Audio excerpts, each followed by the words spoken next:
You're listening to Everything You Think You Know Is Wrong. My goal is to help individuals like you explore various ways to fully transform your life from the inside out. Today's guests on Everything You Think You Know Is Wrong are Michelle and Lauren. They're sisters and the founders of the Chicago-based wellness lifestyle blog, The Sister Project. Their mission is to inspire their community of readers to live a well-balanced life by sharing their life experiences, sisterhood, and cozy lifestyles. The good things and those that are difficult, including personal experiences of the care and loss of their mother who passed away in April 2019 at the age of 67 from dementia. I'm so happy to have them on the show today. It's going to be a great one. Hi, everyone. Welcome to another edition of Everything You Think You Know Is Wrong. I'm your host, Valerie Gangas. On this week's show, we have Lauren and Michelle from the Sister Project. We're going to be talking about dead people, taking care of people, and what it does for you after they die, while you're taking care of them, the whole enchilada. Hi, Lauren and Michelle. Thanks for being on the show again. Hello again. Full disclosure, this is take 2. Take 1 didn't take. So we're doing it again. I'm looking forward to it. Yeah, I have no problem talking about what we talked about before for a second time. Yeah, we all have a lot of experience in the dead mom department. Mm-hmm. We do. So again, this show is about how people transform in their lives, whether it's through losing someone they love, caretaking, having a spiritual awakening. There's many different paths that you can really change your whole life. And I know with you ladies, a big part of taking care of your mom, a big part of this was taking care of your mom. And I want to know what that was like while you were taking care of her, how that changed you, and what happened after she passed away. Lauren, you want me to start? Yeah, get on with it. Okay. Lauren and I are always practicing not interrupting each other. Yeah, so. That's why you'll hear a lot of small. Well, it's hard with 2 space. sisters. Yeah, we have a lot to say. So let's see, where do we start? Well, our mom was diagnosed with a rare form of FTD in 2014, I think. And pretty rapidly after that, she lost the ability to care for herself, live on her own. She became completely dependent on 24-hour self-care and her family we lived for her until she died. What is FTD exactly? It's a form of dementia that affects the front lobe of your brain. And contrary to what most people think, most people automatically assume that FTD, one of the common questions that I had gotten over the years was, does your mom still recognize you? Mm-hmm. And really what happens when your front lobe is affected is you lose the ability to make decisions, your judgment is impaired. Lauren, help me. Well, I think what we were talking about previously too, as well as the differentiation, or the if that's the right word, is different. The fact that Alzheimer's and dementia are really different. I think people have a misconception that dementia is forgetfulness and not knowing how to get home or who your loved ones are, which it's weird because I think June, our mom, did recognize us. I know she did. She can feel our presence, and she would become a bit more alert when we would walk into the room. She was nonverbal. Or relax, absolutely. She did become nonverbal at a point, so she wasn't able to speak our names, but to us, that didn't mean that she didn't know who we were. But yeah, the difference between Alzheimer's and what our mom had was, like Michelle said, her judgment and her decisions and her personality become not her anymore. They go away. And so do her abilities to care for herself. So it went from us taking care of her to having people come in and help us take care of her to eventually full-time in-home care. And what did the signs look like? How did you sense like she's slipping, like something's wrong, but you didn't really know what it was? I mean, what was happening? Yeah. So the other really, really unfortunate thing about this disease is it attacks people in their much younger years. So our mom was 63 years old when she got diagnosed. And at that time, myself and two of my other sisters had little kids. So in the beginning of their life, she was this doting, demonstrative, loving, obsessive grandma. All of a sudden, sort of overnight, she had detached, wasn't coming around, wasn't asking, also started to look unkempt and disheveled. Like she was wearing holy clothes. She was always real put together, nails, hair. And that kind of all fell to the wayside. And then like her eating habits and like scary driving, there were all the signs. And that's one of those things. It was one of the hardest things in the world to do, but you can't wait. When you recognize those things, you've got to do the hard things, like remove keys. And yeah, because I mean, like my grandpa, he had macular degeneration. He did not tell anyone, which is like you're going blind from like the inside of your eye out. Yeah. And he was like driving around all over the place until he smashed into someone in front of Christ Church on York and Midwest. Oh yeah, I know exactly where that is. We're all Chicagoans, so I can name landmarks. But he crashed into someone, and like we finally had to say, like, what is going on right now? And he said, well, I can't see, but he didn't want to tell anyone because he didn't want his freedom taken away from him. Yeah. That's hard when you got to take someone's keys from them. That's like where it starts. It's heartbreaking. We had to take our mom's keys away from her. And then the other really distressing moment, we had to put her cat up for adoption because she was no longer to take care of herself. And we had our hands full with taking care of her. And when you go to that next step of having to take people's responsibilities away from them and things that they are always and have always been able to do, especially when they're of the mind and they are starting to realize that that's happening. It's terrible. It is absolutely heartbreaking, but we've got a good crew. We're surrounded by good family, amazing friends, good caregivers. And she trusted us. So it's not like she didn't fight too much with us about it. She had to unfortunately just kind of succumb to the changes, and we all worked on it together. What did you notice about yourself while all this was going on? Like when you were in the thick of it? Drinking a lot. No. I mean, yeah, right? No, I get it too. When my mom was sick, I'm a vegetarian. Well, I ate some seafood, but I hadn't eaten meat since I was 15. And my mom got sick. Like, no, she was dying at this point, like in our living room. And I was basically living off of like rare steaks and Pinot Noir. Oh, wow. I mean, I was trying to survive. Holy inflammation station. I know, but I don't know what, something happened to me and I was like trying to ground myself. And I needed booze and I needed red meat because every day I was like, okay, you got to make it till tomorrow. That's what I was experiencing. But I'm curious to know, like, what was happening to you guys while this was going on? It was stressful. I mean, I spearheaded, I'm the oldest. And so with that, I think came a lot of like other responsibilities, and I kind of spearheaded her care. For me, I mean, I guess I didn't realize it until now or after she died that I was in survival mode. I mean, it is no joke that if you don't take care of yourself, how can you take care of somebody else? I mean, I put on a good face, and I truly, it came from like this purest form of love I've ever felt. Like the protector in me came out when she got sick. I just felt like I just birthed a third child. But I was also like losing my mind. I mean, I would drive from point A to point B. I mean, one day I went to yoga, try to get some self-care on, and took my husband's car, which was, I usually drive my car. And I went to yoga, came out, couldn't find my car, called the police, filed it stolen. As I stood in front of my husband's car with the police officer, I broke down and sobbed. And this darling man hugged me and held me and was like, it's going to be okay. Oh, no, I remember that. That is honestly. That's what happens to your mind. That's what happens to your mind.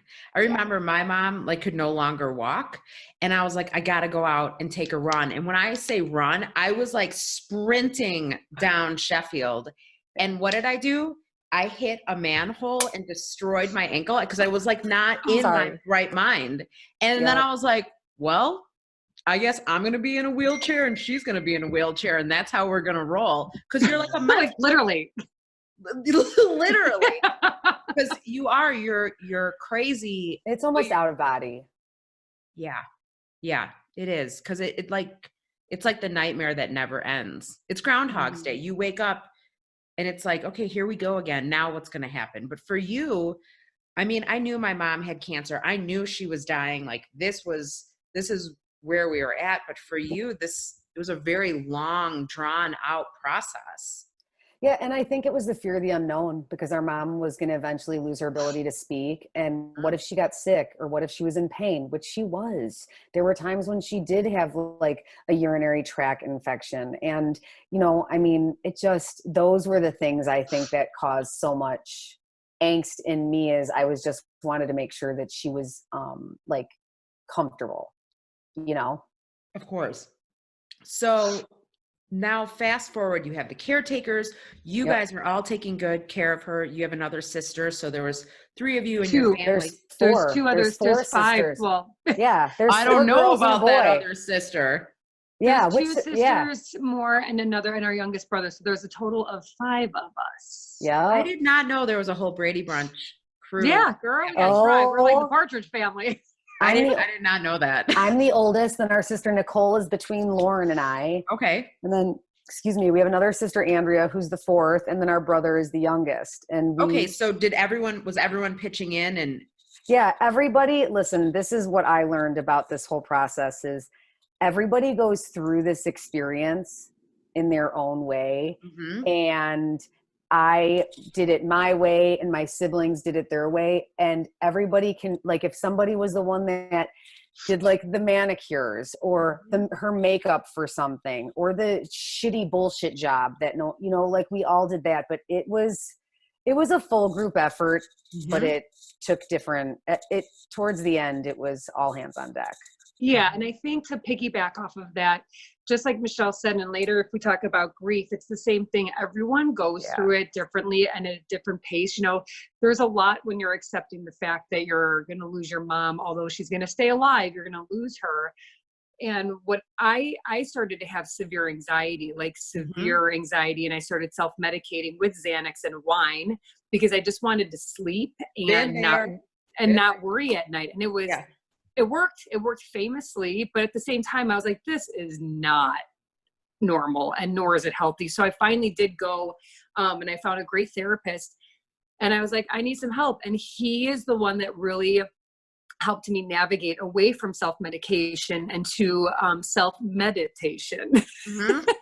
He literally, that was his prescription for me. It was, you have to start implementing what you teach, which I teach yoga and meditation, but he's like, you need to turn it up and you need to find silence within to stop that anxiety. And it really, really, really helped.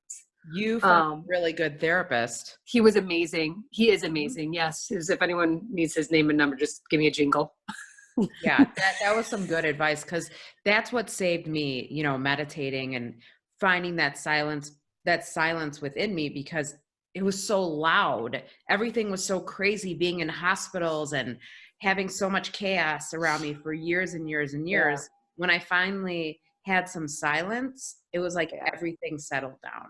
And that's when everything changed for me. So now your mom passes away, and I know you told me that like everyone was there with her and there was a lot of support and it was actually a beautiful experience.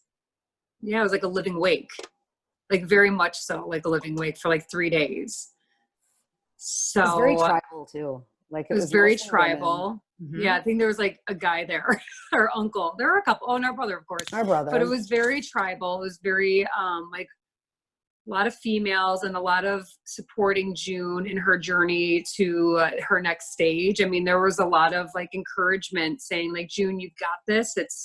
We're good and it's time for you. You're good. So when you're ready, just know that we're going to be okay. It was beautiful. It was heartbreaking, but it was beautiful. Where did you find the strength inside of you to be able to do that? I mean, honestly, for me, when I realized that she was approaching that point, I was like the strength. I was excited for her. I was like, I'm like, oh my God, you are going to be out of pain now. You can go and like walk again and talk again. Mm-hmm. And I feel like it's the natural thing. That's what is Michelle. Michelle. Here we go. You got some Kleenex on you, sissy? I'm good. Oh, it's so hard. I know.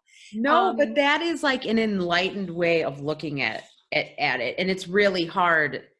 I certainly was nowhere near that point with my mom, and it's hard to. How long was your mom sick? It was like almost 14 years. But my mom was super functional. That's Yeah. the difference between your experience and mine. Yeah, she had cancer and it was a nightmare and it was constantly being in hospitals, but she still like, we went to Europe and we did road tripping and all this other stuff. So the intensity of what you went through was like, that's like never ending. It's just like pounding away at you. It was some heavy shit. It was some heavy shit. So what did your life look like then after she passed away? What was happening then after this whole long journey? Kevin, you guys, if he starts barking, can you take it out? Yes. Okay. Anything. Okay, cool. What did it look like? Well, first it felt like I took a giant deep breath and I was just like, holy cow, like that just happened. Mm-hmm. And I mean, that initial phase of grief is like a punch in the gut. Like you can't, if you've never really lost somebody like close, like a parent, I didn't have anything to compare that to prior. My grandparents passed away, most of them when I was much younger or sort of detached. So it was heavy, but then it was very freeing and I felt relief. I feel guilty saying it, but it's honestly the most honest thing I can think to describe how I felt.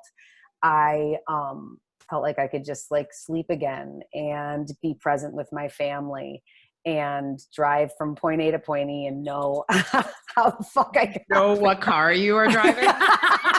That is like that to me is someone that has been through a war and you can see the reality of what is happening.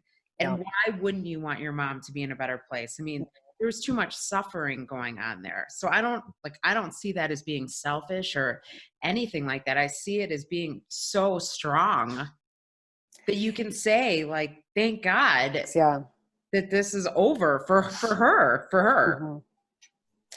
Yeah. And then, and then I went introspective, and then that's when I started to like dismantle what I was doing in my life because I had just been through, like, my sisters and I were joking when we were walking to get a pedicure the day after she died.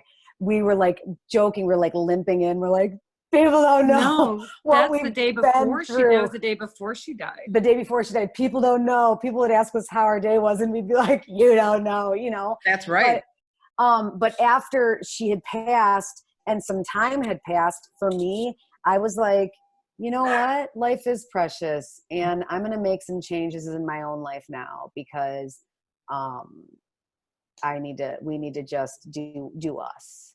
Like, you made some big changes.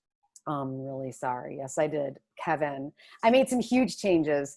I was working for my dad for 20 years with my dad, for my dad. It was never a family business, but I found myself in a spot where I was like, this is not fulfilling. This is not what I want. And we created the Sister Project blog 5 years ago. And I think that everything happens for a reason. And so after my mom died, myself and Lauren were like, yeah, let's do this. Excuse me, guys. And would you? Okay. Well, I'll take it over to Lauren. Lauren, do you think you guys would have made all these changes and Michelle like quitting her job and doing your passion project full time if you wouldn't have lost your mom? I mean, do you feel like that was the catalyst to all this? I'm not sure. It's possible. But I think everything organically shifted in this direction. Like I had gone from teaching yoga full-time for 10 years. And then I took a hiatus and went to work in a cannabis dispensary for like a hot minute. That didn't work out. So then I found myself navigating back to yoga. And then within that time, our mom had passed away and Michelle was making this huge decision. So I was like, you know what? why don't we just try doing this together as well? I'm just going to hop on your bandwagon and ride those coattails with you. And it's very inspiring that she did that, because I don't think that I would have been able to do that by myself. I think that maybe it would have gone in that direction, but this was very much one of those things that was happening for a reason. It was just organically going in this direction. Yeah. Yeah. This was the time. Well, I'm sure there's a lot of people that are listening that like hate their jobs. They feel stuck, but I kind of feel like unless you have some major shift in your life, it's hard to make those decisions because you're not really seeing the light. You don't have perspective. But like your mom passed away and you knew life was short. Like I know life is short. So then you live differently. And so probably, I mean, I'm assuming that's when like, you know, the wheels really started turning. Like, how do I want to live? Who am I? Yeah. I mean, for me, I was like, this is not how I envisioned myself. I knew one thing, I wanted to be a mom for sure. And I have for the last decade been super detached. For the first part of my kid's life, my mom was sick. And on top of that, I was working a full-time job. And I just felt like I was totally neglecting the most important people in, Lauren, I can hear her typing. I felt like I was neglecting the most important people in my life, and I could see how this could work. And then it all started to fall into place. But I feel like it had to happen this way. Like we had to go through everything that we went through to get to this point where Lauren and I would be doing this together. And I have to say, my therapist, I also have a very good therapist. And she said that she thought that after I made my decision to make this change, that I would absolutely see a domino effect with the people in my life. And I have, not just with Lauren, but with others too. Like the way they've reacted to you making these changes? Yeah, it's almost encouraged, like my dad, who literally could retire tomorrow, never even thought in his wildest dreams about doing that. And he's totally embracing this situation. I think it's because he doesn't feel like he needs to be responsible for me. That is amazing. Huge thing. That's huge. I mean, I don't know about your dad, but I mean, it would be very difficult for me to influence my dad at that level. That's a big deal. Yeah. And I hope he does it, because I mean, he deserves to like go sit in the sun and read 80 books and eat great food and, you know, enjoy cocktails on the beach and stuff. How did you handle this whole situation with your children? Like not only your mom being sick and explaining that to them, but like when she passed away, how did you deal with that? Very openly and honest and raw. Like they weren't there when she took her last breath. My son walked in. Lauren, remember when Will walked into the room? Were you in there? Yeah, I was in there. It was one of the most amazing things I've ever seen and heard. Her son walked in and he's like, what's she doing? And we're like, well, William, she's not doing well. She's probably going to pass soon. So he goes away, he observes her, and then he walks out again. And he comes back in maybe like an hour later. And he's like, he looks at her, he's like, oh, I thought you guys said she was going to die. And we're like, oh, okay. Kids are amazing. But he wasn't really fazed by it. But her daughter, Mia, Michelle, what were they, 10 at the time? Yeah, so I mean, they're super young, but Mia was really, I think she was a little spooked by it. I think it was a little much for her, no? Yes, it was absolutely a little much for her. She's like definitely not she does not like her big feelings. But they rolled with it. I mean, we were super open about it, and I think that I hope they remember her. That's my big thing, is because they're little. I was littler than they were when our grandpa died. And I do not like have a solid memory of him. And you know, those folks were worth some good memories. Yeah. So. They're going to remember your mom because there was so much going on, and that's such a big part of their life. Yeah. And they'll remember the moments in time as well. Yeah. So now you guys have the sister project and you're doing it full time. Tell me about it. Well, now that we can actually dedicate our time to it, we're actually running this like a well-oiled machine. Well, I mean, it's not that well-oiled yet, but we're lubricating the machine. Yeah. And we're doing it the right way. I mean, for the past several years, we've just been maintaining it, and we've been consistently blogging just to keep it functioning and to grow our community slowly. Mm-hmm. And now that we get to commit ourselves and our time to it, it's very fun. We have a lot of fun working together, and we get to do something that we love and share our passion together. So it's going really well. We're actually beginning to make strides in different directions. And actually, we're going to be starting our own podcast.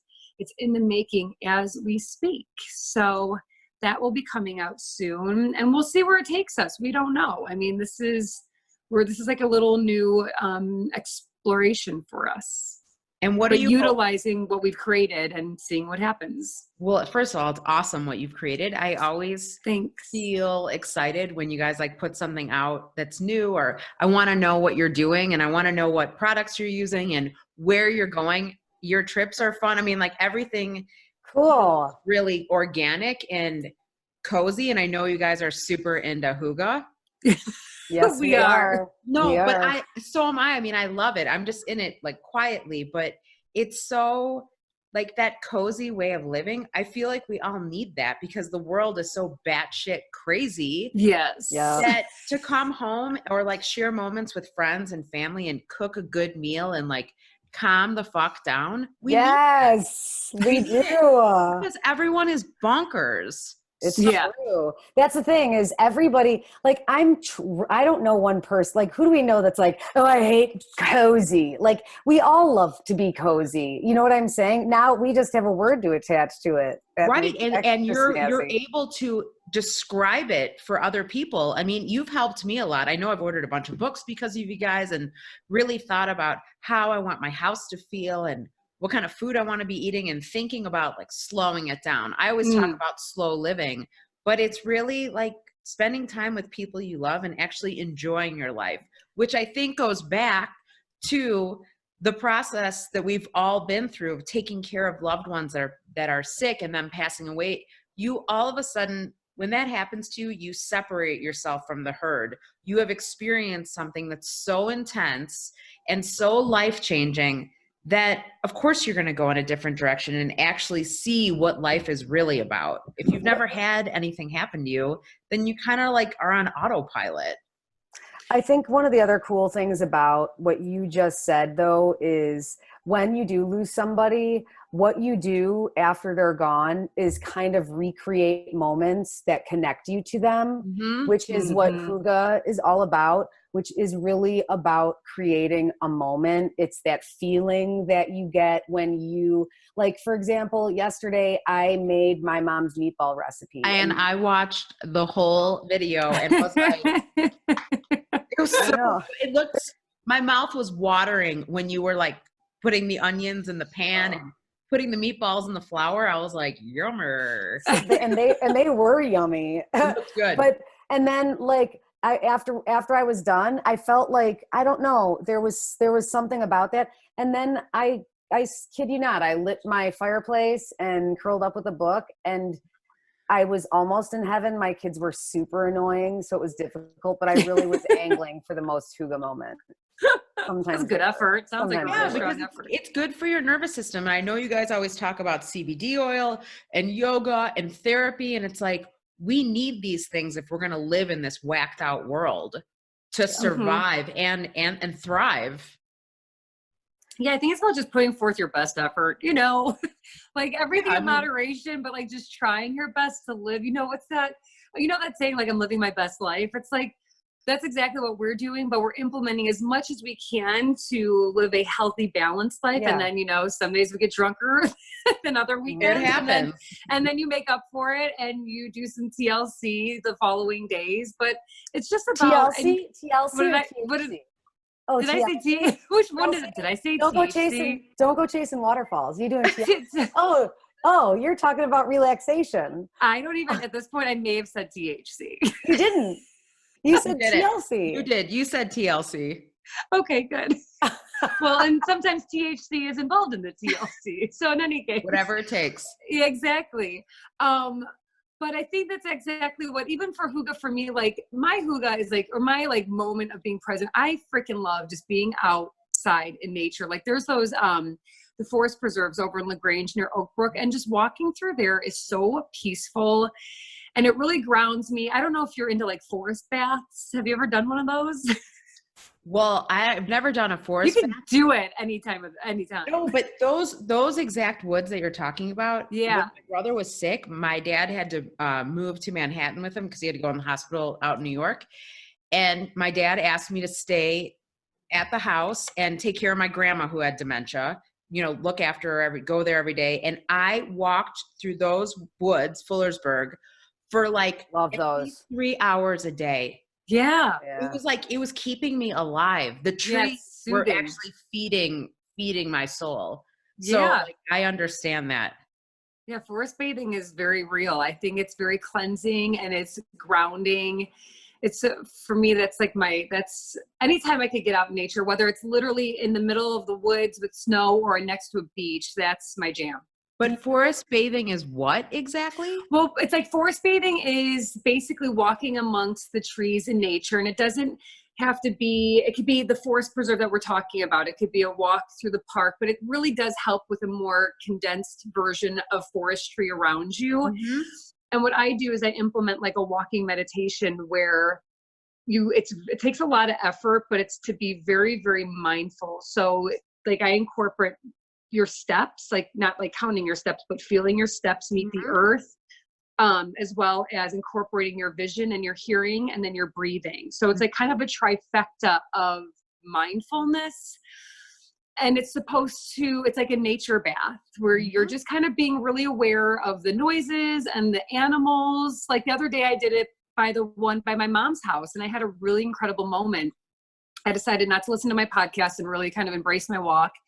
And as I was walking, I saw I heard a squirrel actually like eating his little lunch on this tree branch. And as I paused to watch him, and I was like, oh, I should take a photo. And then I was like, you know what? Fuck that. Like, let me just have a moment, and enjoy this. No one else needs to see it. That's so stupid. And then I was sitting there listening to him and watching him. And out of the corner of my eye, I saw like a mama and a baby deer cross the path. I love And that was the first time, Valerie, that I've been, that was at those woods. When I used to visit my mom, I'd walk those woods all the time. And that was the first time I've been back since she died.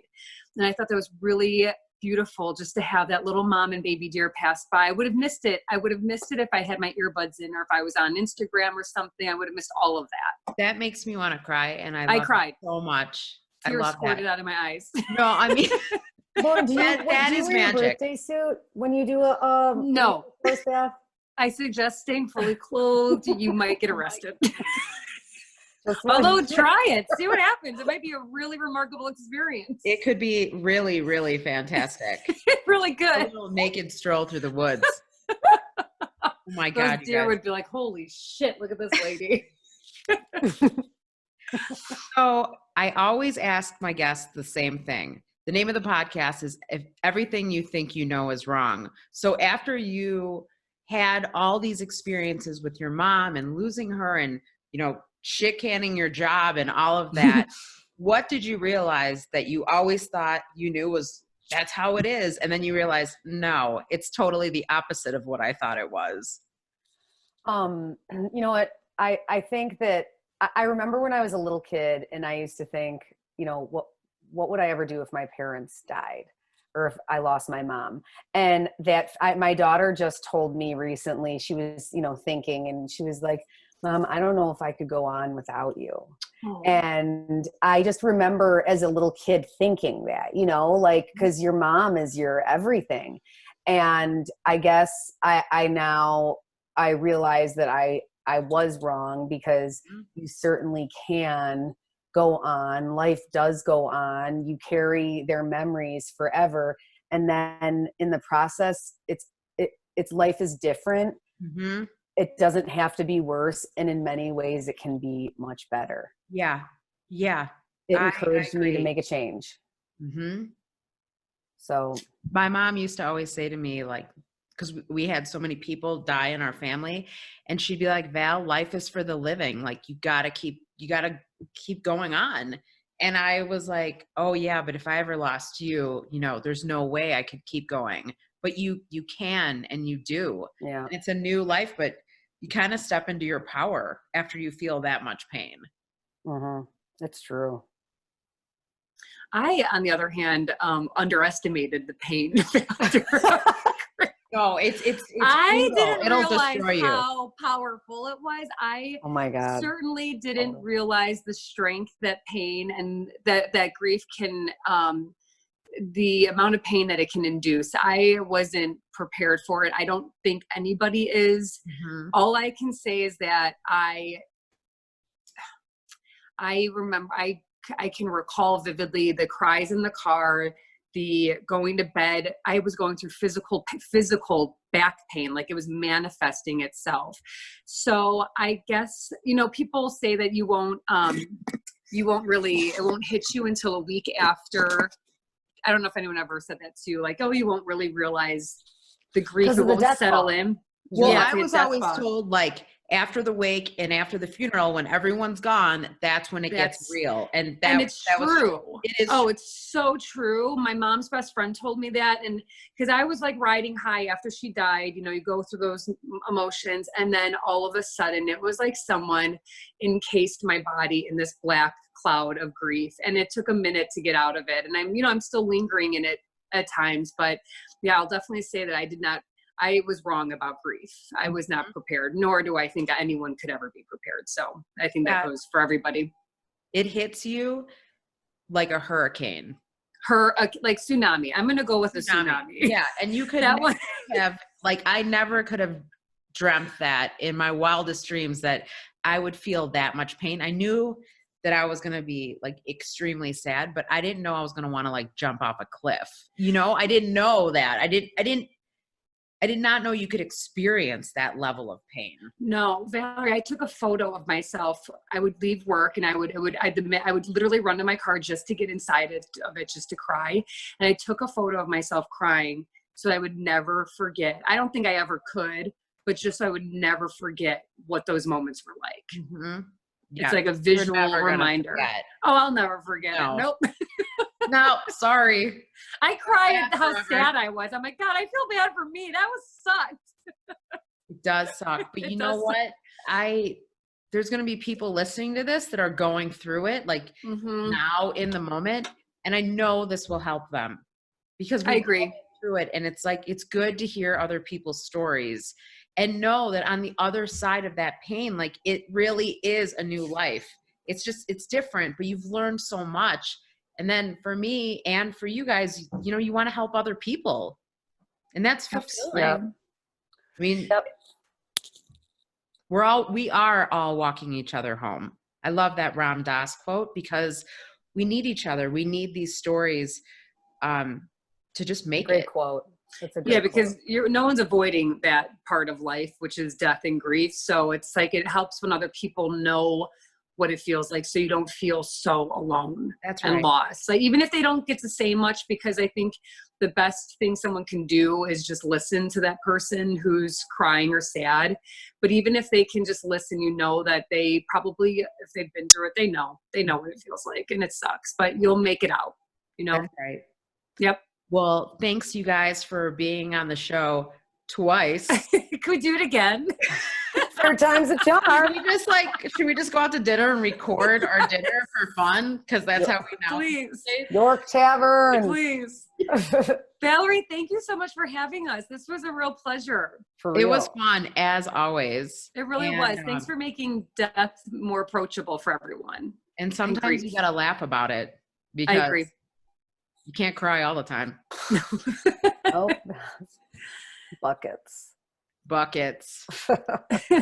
Thanks, ladies. I loved having you on the show, and I'll see you on the flip side. We'll see you on the flip side. Peace. Thank Bye. you. Toodles. Thanks for joining me this week. If you're digging what I'm throwing down, subscribe, rate, and review this podcast on Apple Podcasts or your favorite listening app. I'll be back next Wednesday with a brand new episode featuring another killer conversation about how to start living a transformed life.